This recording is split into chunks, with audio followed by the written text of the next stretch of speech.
The United States is recovering from a very deep recession, but it is recovering.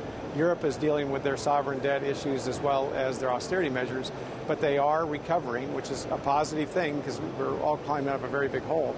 And in Asia Pacific's case, they are slowing down from a very high growth rate and to levels that I think are a lot more sustainable.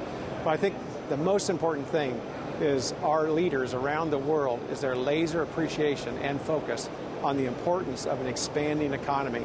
And that's the fact that they are focused on this. They're going to bring together all the fiscal and monetary policy measures to bear and take care of this gradual recovery and the expansion of the economy, which is so important to all of us. Is it a concern to you, though, that in order to grow long-term, they need to make cutbacks now? So the next few years are going to be very difficult for your customers.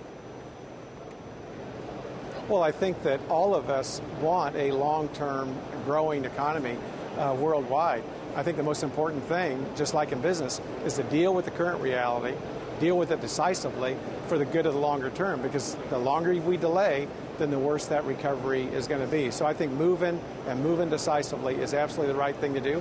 And Ford is going to size our production to the real demand everywhere around the world and have the vehicles that people want in the quantity that they want them.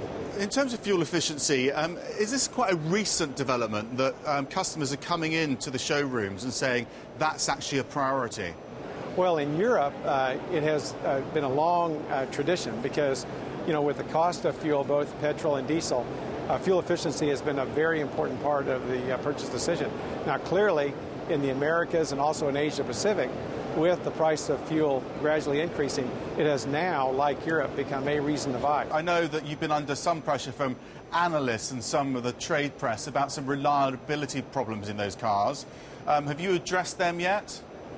Yes, we have, and the issues specifically were associated with the introduction of the new Sync My Ford technology that allows you to be seamlessly connected to the internet with voice-activated commands with your hands on the wheel and your eyes on the road. And we got some great feedback from the customers about how to simplify that, make it a little bit more intuitive, which we are now incorporating in the vehicles going forward. And we also had some great customer feedback on the shifting dynamics of our new fuel-efficient 6-speed transmissions. So that's a software change on the algorithms to have it shift a little bit differently the way the customers want. So we have that improvement identified, and that we're incorporating that in the product line going forward. But I think you're going to see that from us going forward, that we're going to continue to lead on the technology that people want. We're also going to be even more responsive about incorporating their suggestions for improvement. It's interesting trying to get the balance right, though, isn't it? Because this technology was almost too good, too clever, a bit ahead of its time. You've had to simplify it down, haven't you? Well, I think that's a really important point, because the cars are moving with the consumer electronics pace.